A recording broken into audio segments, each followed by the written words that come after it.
de celebração de ceia é o texto do apóstolo Paulo, na igreja de Corinto, 1 Coríntios capítulo 11. Uma rápida meditação, antes de nós celebrar assim, até o fim da palavra mais curta, mas como alguém ainda, mas que a dúvida vamos abrir essa Bíblia, da primeira carta aos Coríntios capítulo 11. Vamos ler versículo 23 ao versículo 26. Porque eu recebi do Senhor que também nos entreguei, que o Senhor Jesus da noite que foi traído por todos, em dado graça por parte ele tratava, isto é o meu corpo, que é dado por vós, fazendo isto em memória de mim. Você, mediante modo, depois de apreciar, tomou também o cálice, dizendo: de cálice da glória e da salvação, fazei isto todas as vezes que deveis em memória de mim. Porque todas as vezes que comereis este pão, bebereis o cálice, anunciareis a morte do Senhor até que venha. Queridos, nós temos a mais importante celebração da igreja, das festas da igreja, é o culto de ceia. Porque o culto de ceia é uma celebração que desenvolve a nossa vida, celebração da ceia do Senhor. É o momento que nós paramos.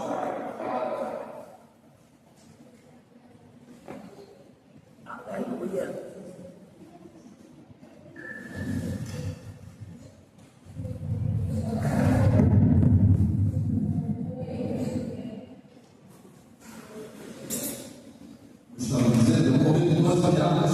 Para a cruz de Jesus, o momento que nós fazemos uma reflexão, porque aqui no texto sagrado, o pão e o vinho, na verdade, o suco que nós tomamos, é uma representação, aleluia, é uma simbologia, glória a Deus, do corpo e do sangue de Jesus. Aleluia. Então, quando nós falamos de ceia, quando nós celebramos a ceia do Senhor, precisamos entender os três aspectos que a ceia, a celebração da ceia, indica a povo. Pelo menos três aspectos. Esses aspectos estão relacionados a momentos distintos, a momentos diferentes. O primeiro aspecto aponta para o passado. E esse passado pode ser dividido em dois momentos distintos. O passado que aponta para o Cordeiro de Deus, primeiramente, para Jesus Cristo. Quando ele veio, nasceu de uma virgem, como nós conhecemos o Evangelho e a história de Jesus. E João Batista, que foi o antecessor de Jesus, o precursor de Jesus, ele apontou Jesus como o Cordeiro de Deus. Ele diz: eis o Cordeiro de Deus que tira o pecado do mundo. Então a celebração da ceia aponta para Jesus Cristo. O pão e o vinho simbolizam, são elementos simbólicos do corpo de Cristo que por nós foi crucificado. E o vinho simboliza o sangue que por nós foi derramado no Calvário. Então a ceia, todas as vezes que nós nos reunimos, como diz o apóstolo Paulo, aqui no texto que nós lemos, como eu recebi do Senhor, que também nos entreguei, que o Senhor Jesus da noite foi traído e tomou o pão, está falando do corpo de Jesus, porque aquela celebração da Páscoa que Jesus realizou também tinha um sentido, um tempo que apontava para o passado.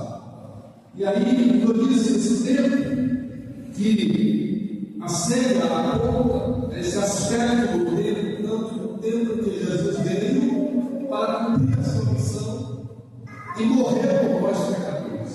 Ele é o Cordeiro de Deus que foi profetizado pelos profetas, entre eles o profeta Isaías, que é o profeta que mais profetiza acerca de Jesus. Por isso que ele é chamado profeta messiânico, que aponta para o Messias.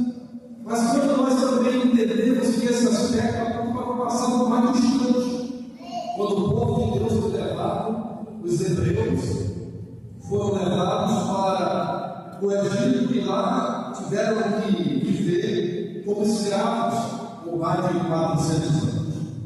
E Deus levanta Moisés, o libertador daquele povo, para conduzi-lo à terra prometida. Então a celebração da ceia aponta para a Páscoa. E a Páscoa ela foi instituída por Moisés. Isso está escrito no capítulo 12 do livro de Êxodo, que é o segundo livro da Bíblia Sagrada. Capítulo 12, nós podemos ler, são os irmãos acompanhados. Disse o Senhor a Moisés e a Arão na terra do Egito: este mês vos será o principal dos meses, será o primeiro mês do ano. Falai a toda a congregação de Israel, dizendo: aos 10 deste mês, cada um tomará para si um cordeiro, segundo a casa dos pais, um cordeiro para cada família. Mas se a família for pequena para o cordeiro, então convidará ele e o seu vizinho mais próximo, conforme o número das almas, conforme o que cada um puder comer. Por aí calculareis quantos bastem para o cordeiro. Versículo 5: o cordeiro será sem defeito, macho do ano. Podereis tomar um cordeiro ou um cabrito, e guardareis até o 14º dia do mês, e todo o ajuntamento da congregação de Israel o imolará no crepúsculo da tarde. Tomarão o sangue e o porão as ambas das ombreiras da verga da porta, das casas em que o comer. Naquela noite comerão a carne assada no fogo, com pães asmos e ervas amargas a comer. Não comereis do animal nada cru, nem cozido em água, porém assado ao fogo, a cabeça, as pernas e a coxura. Não deixareis dele até pela manhã, o que porém ficar pela manhã queimado eles. Desta maneira comereis lobos ungidos, sandália nos pés, cajado na mão. Comereis a pressa, é a Páscoa do Senhor. Então, meus irmãos, toda vez que nós celebramos a ceia, como disse, a ceia aponta para o passado, seja um passado mais distante de nós, mais remoto, que é exatamente a instituição da Páscoa, porque a Páscoa tem toda uma relação com a ceia.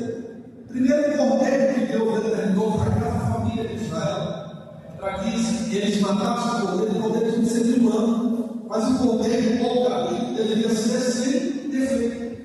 Não poderia ser defeito, ser sem defeito, mas sem defeito. Aquele cordeiro é um tipo de Jesus. O próprio João Batista, quando anunciou a chegada de Jesus, ele disse: ele, o cordeiro de Deus, que tira o pecado do mundo. Esse cordeiro de Deus, o próprio Cristo, ele não teve defeito. Ele veio a esse mundo sem defeito. Ele nunca pecou. Jesus não herdou o pecado que todos nós herdamos ao nascer. O homem, quando nasce, ele já nasce com o DNA pecaminoso. Por isso que ele precisa fazer uma reconciliação. Por isso que ele precisa nascer de novo, porque ele nasce pecado. Como já disse o pastor, o salário do pecado é a morte, mas o dom gratuito de Deus é a vida eterna em Cristo Jesus. Então é necessário que eu me entregue a vida. Nós nesta noite estamos celebrando a ceia, porque nós já entregamos a nossa vida a Cristo. Nosso coração pertence a Cristo. A nossa vida pertence a Cristo. Ele já perdoou o nosso pecado. E se porventura alguém pecar durante a trajetória, durante a caminhada, porque nós podemos pecar, podemos errar, o sangue de Jesus Cristo nos purifica de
calçados, vestidos novos, preparados, porque aquilo era um indicador que logo naquela noite, 14º dia do primeiro mês do calendário judaico, que é chamado mês de Abib, eles sairiam do Egito, conduzidos por Moisés e Arão, em direção à terra prometida. Então, Páscoa é libertação.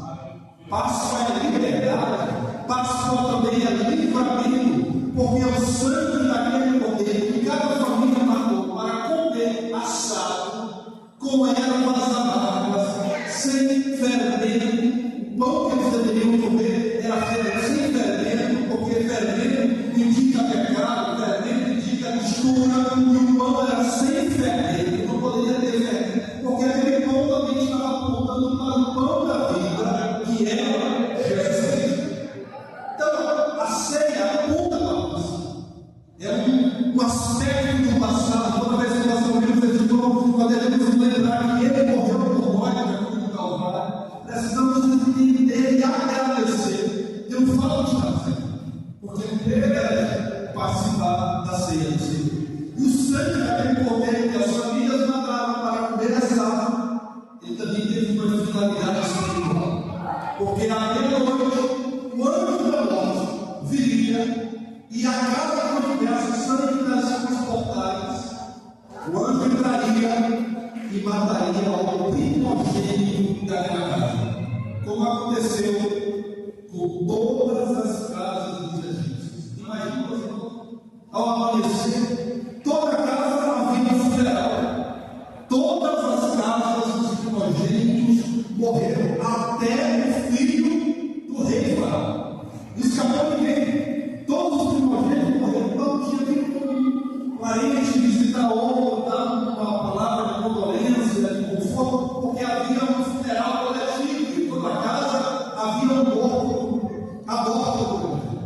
Mas a casa que havia sangue, o anjo passava por cima. Passava. Derrubar passar por cima, o anjo veio para casa, o anjo da morte, porque o sangue simbolizava livramento, progressão, liberdade, assim como é o sangue que nós vimos nesta noite tomar simbolicamente, como é o sangue apenas um símbolo, é uma simbologia, uma representatividade, mas esse sangue, esse suco representa Jesus Cristo derramado. Derramou para quê, pastor? Derramou para nos dar vida, para nos dar liberdade, para nos dar perdão, para nos reconciliar com Deus, para escrever o nosso nome no livro da vida. E aí, para ser bem resumido na reflexão, a ceia, além de apontar para o passado, aponta para o presente. O presente é a comunhão de Deus com Deus. O presente, o momento, agora, é a representação da comunhão que nós temos com o Espírito Santo. Porque para comer de pão e beber de gás, você tem que estar bem. Você tem que estar em comunhão com Deus. Deus Sagrado diz: aquele que comeu o pão ou bebeu o cálice do Senhor indignamente, que é comer o pão ou beber o cálice indignamente, é comer em pecado. É comer quando você não está bem com o seu irmão. É comer quando você não está bem com a sua família. É comer quando você está em pecado. Você está comendo o pão indignamente, bebendo o cálice indignamente. Então, antes de comer o pão, antes de beber o cálice, cada um de nós está fazendo uma análise de consideração. É o que diz a palavra de Deus. Examine-se, pois, como está dizendo assim no jogo. Examine-se, pois, como é a si mesmo. Eu vou fazer um pouco para cá. Para eles, as crianças não precisam do tudo deles, né? Eles têm que organizar essa sala para ter o surtinho deles. Ele não pode ser a topeira da igreja, tem que ser deles. Ele não tem que se organizar.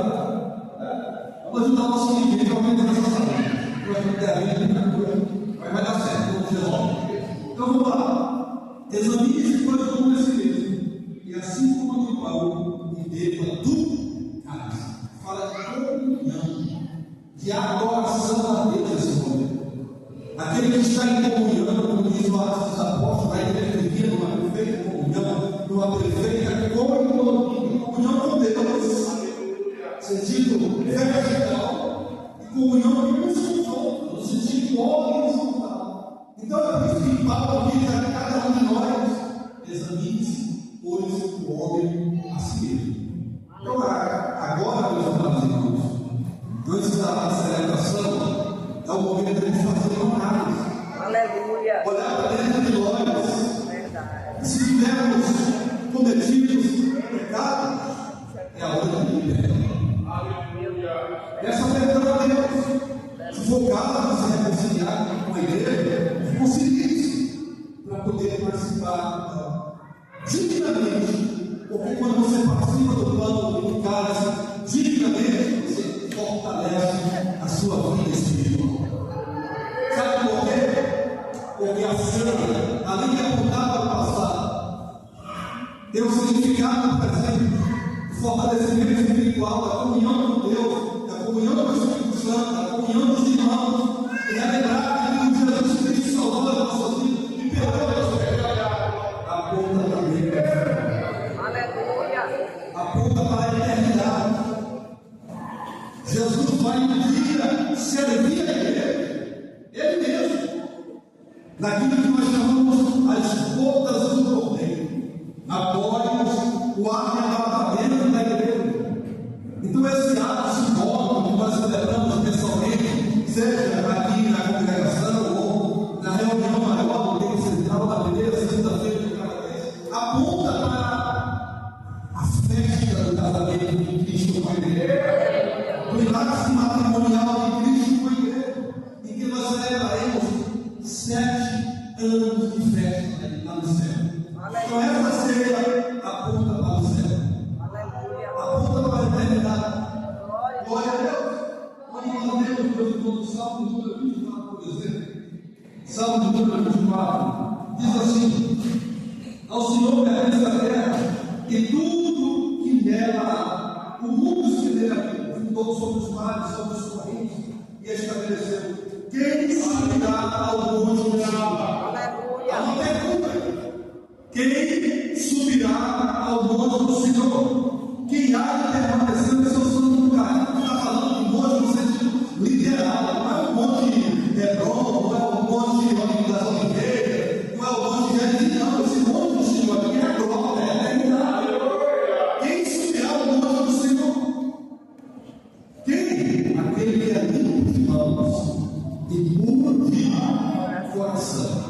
Isso fala de justiça, isso fala de integridade, de retidão, das qualidades que nós, como crentes, devemos desenvolver na nossa vida. Aquele que é limpo de mãos e puro de coração, que não entrega a sua alma à falsidade, nem dura dolosamente. Este obterá do Senhor a bênção e a justiça do Deus da salvação. Tal é a geração dos que eu busco a face do Deus de Jacó. Aí o versículo 7 diz: levantai-vos, ó portas, ó as vossas cabeças, levantai-vos, ó portais eternos, para que entre o Rei da glória. Quem é esse Rei da glória? O Senhor forte e poderoso, o Senhor poderoso das batalhas. Levantai-vos, ó portas das vossas cabeças, levantai-vos, ó portais eternos, para que entre o Rei da glória. Quem é esse Rei da glória? O Senhor dos exércitos. Ele é o Rei da glória. O salmista aqui, meus irmãos, está narrando a entrada triunfal de Jesus na glória. E ele já subiu após a sua ressurreição. Ele já subiu para estar na glória. Mas quando nós vemos Atos dos Apóstolos, logo no primeiro capítulo, Lucas, que é o escritor dos Atos dos Apóstolos, nos mostra que ele voltará. Ele voltará. O salmista narra a entrada de Cristo na glória. Ele já entrou na glória. Ele está sentado no trono. Mas ele voltará. E essa simbologia, essa ceia, esta celebração, diga que nós devemos estar prontos, preparados, porque ele voltará para levar para si o povo que ele comprou no seu próprio sangue. Ele perdoou o seu próprio sangue. E o sangue de livramento, o sangue libertação. O sangue diz que os nossos pecados foram perdoados. Bendito seja o nome do Senhor. Ouça, por favor, vou estar aqui em Atos Apóstolos, o que o escritor nos diz a partir do versículo 6. Então, os que estavam reunidos e perguntaram: Senhor, será este o período em que restaura o reino de Israel? Respondeu: não vos compete conhecer o Joel, que o Pai nos levou, e na sua exclusiva autoridade. Mas era uma resposta, era no versículo 3, se não me engano, deixa eu olhar aqui. Deixa eu ler logo a partir do versículo 1. Escrevi primeiro livro a Teófilo. Ó Teófilo, relatando todas as coisas que Jesus começou a fazer e ensinar, até o dia em que, depois de haver dado abundamente sobre o intermédio do Espírito Santo, aos apóstolos que escolheram, foi elevado ao mundo. A este também, depois de ter padecido, se apresentou vivo, com muitas provas incontestáveis, aparecendo durante 40 anos e falando das coisas concernentes ao reino de Deus. E comendo com eles, determinou-se não nos entrasse de Jerusalém, mas que esperasse a promessa do Pai, a qual disse: de mim ouvistes, porque João, na verdade, batizou com água, mas vós sereis batizados com o Espírito Santo, não muito depois desse dia. Então os que estavam reunidos perguntaram: Senhor, será este o tempo em que restaura o reino de Israel? Respondeu-lhes: não nos compete conhecer o tempo de Israel, em que o Pai reservou pela sua exclusiva autoridade. Mas respondeu: descer sobre vós o Espírito Santo, e sereis minhas testemunhas em toda a Judéia, a Samaria e até os confins da terra. Dita estas palavras, foi Jesus elevado às alturas, à vista deles. Uma nuvem cobriu os seus olhos, estando eles com os olhos indo no céu. Enquanto Jesus subia, eles que todos lavando vestidos de branco se puseram ao lado dele. É aquilo que eu queria ver. Disseram: varões galileus, porque estáis olhando para as alturas. Esse Jesus que dentro de vós foi assunto ao céu, virá do modo como vistes subir. Era esse o versículo que eu queria. Da mesma forma que ele foi levado às alturas, ele virá. Aleluia. E ele virá para quê, meus irmãos? O apóstolo Paulo cita que ele virá, 1 Tessalonicenses, capítulo 4, versículo 13 ao 18. Ele virá para levar a igreja, para arrebatar a igreja, para tirar deste mundo a igreja que ele comprou com o seu próprio sangue. Deus no Paulo fala na sua carta aos Coríntios, capítulo 15, que assim como o relâmpago sai do Oriente ao Ocidente, assim será a vida do Filho do Homem. Então, a ceia também indica que aqueles que dela participam devem estar prontos e preparados, esperando a volta de nosso Senhor Jesus Cristo. Ele virá, assim ele acredita, ele virá. E eu pergunto: como estão esperando a volta de Jesus? Então, celebra a ceia com alegria. O que está escrito na palavra aqui é que se cumprirá. Ele virá. Assim como vocês viram, aqueles que testemunharam a subida de Jesus, a ascensão de Jesus para o céu, os anjos dizendo: ele virá. Depois o apóstolo Paulo escreve, inspirado pelo Espírito Santo, que ele virá para levar, para raptar. Arrebatamento, significado da palavra arrebatamento, é rápido. Tirar um momento tão rápido que não dá para perceber. Então, por isso nós precisamos estar prontos. Por isso nós precisamos estar preparados. Não é se preparar para amanhã, não, meu irmão. Está pronto hoje. Primeiro, porque nós sabemos no dia da nossa partida. Ninguém pode garantir se estará vivo amanhã. Nós queremos viver 50, 60 anos, 30 anos permitidos. Mas devemos estar prontos hoje. Porque a volta de Jesus pode acontecer a qualquer momento. Então, celebra a ceia, desprenda-se desse culto. Lembre-se do sacrifício que Jesus realizou, do poder de Deus que morreu nesse lugar. Lembre-se que a ceia possibilita a comunhão com os irmãos. Por isso, se você tiver mal com alguém, peça perdão, se reconcilie, abraça, perdoa, para poder participar da ceia. E lembre-se que você precisa ter uma vida de santidade para ir morar no céu e participar da Quem entendeu de glória a Deus? Então o texto sagrado diz: participa, diga como pão e beba